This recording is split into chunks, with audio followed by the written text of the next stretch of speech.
جوزي، لدرجة إن هو سخّنّي أوي. أهلًا وسهلًا بيكم في قناة حكايات شوشو.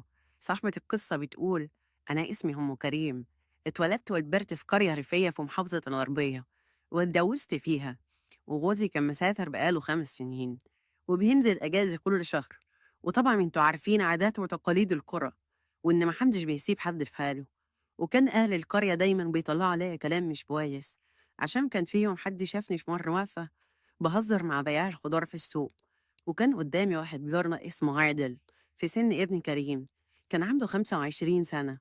كنت كل ما أطلع أنشر كان يفضل واقف على السطح ويقعد يقص في جسمي، لأني كنت بهتم بنفسي جدا، وكان جسمي ملفوف زي المكنة بشهادة أهل البلد كلهم لما كانوا بيعكسوني.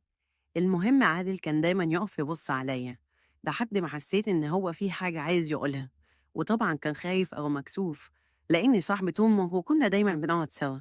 هو كان شاب حلو وطويل وعريض، بس كنت دايما أقول في بالي ما ينفعش أفكر فيه لأنه كان عاجبني مهما كان.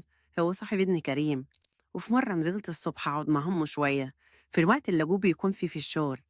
المهم بخبط على الباب، فتحني عادل وبص لي كده بكل استغراب. قلت له: ماما فين يا عادل؟ أنا جاي أقعد مع ماما شوية.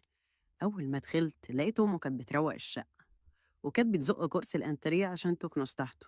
فأنا أول ما دخلت رحت أرفع الكرسي معاه، جه عادل من ورايا وقال لي: خليك أنت يا طنط إيه من ورا، وقام شايل مكان الكرسي مع أم عادل. بصراحة أنا هجت قوي لأني ست محرومة وجوزي مسافر على طول، لأني كنت بريح نفسي بإيدي، ما أنا مش مهاري راجل، وده غصب عني. الشيطان قعد يوسوس ليا، والواد عادل عجبني إنه بريء كده وحك فيا، لأن كريم ابني كان قدامه ساعة ويرجع من الشغل، وأنا كان لازم أحضر له الغدا ويعدي يوم والتاني. وفي يوم الصبح لقيت الباب بيخبط، قلت معقولة كريم رجع من الشغل بدري؟ قمت أفتح الباب لقيت عادل، وأنا كنت لابسة قميص بيتي. اتكسفت جدا لأن القميص كان لحد الركبة. لقيت عادل واقف متنح ليا كده كأنه اتصدم. قلت له: مالك يا واد؟ قال لي: مفيش يا كريم، وأمي كانت بعتاني أجيب منك مفتاح الأنبوبة. وطبعا عرفت إن عادل بيكذب، لأن أمه كانت واخدة المفتاح من يومين عشان تغيرها. المهم قلت له: استنى أجيبهولك. وأنا بقول في عقلي بالي الواد ده نظراته بتقول إن في حاجة، وكأنه عاوزني بس مكسوف وخايف. قلت له: تعالى ادخل يا عادل عم أجيب لك المفتاح. ببص عليه كده وأنا بديله المفتاح، لقيت العمود بتاعه واقف قوي. قال لي: أنا ما أكدبش عليكي، أنا هكت قوي وكان نفسي فيه، وخصوصا إن كريم في الشغل ولسه قدامه ساعتين، وكده كده أنا لوحدي في البيت. قُلت في عقلي بالي تعالَ يا عادل ارفع لي الستارة دي، لإني كنت لسه غاسلاها. المهم وأنا بادّي لعادل الستارة، قام ماسك إيدي مرة واحدة وشاددني بالحضن. أنا اتفاجئت، بس عارفة إن هو ده الجريء، وبصراحة عشان أنا تعبانة أوي كنت مستمتعة. قُلت له: "عيب يا عادل، إيه اللي أنت بتعمله ده؟" قال لي: "بصراحة يا أم كريم أنا معجب بيكِ أوي، وكنت باحب أتفرّج عليكِ وأنتِ بتنشري."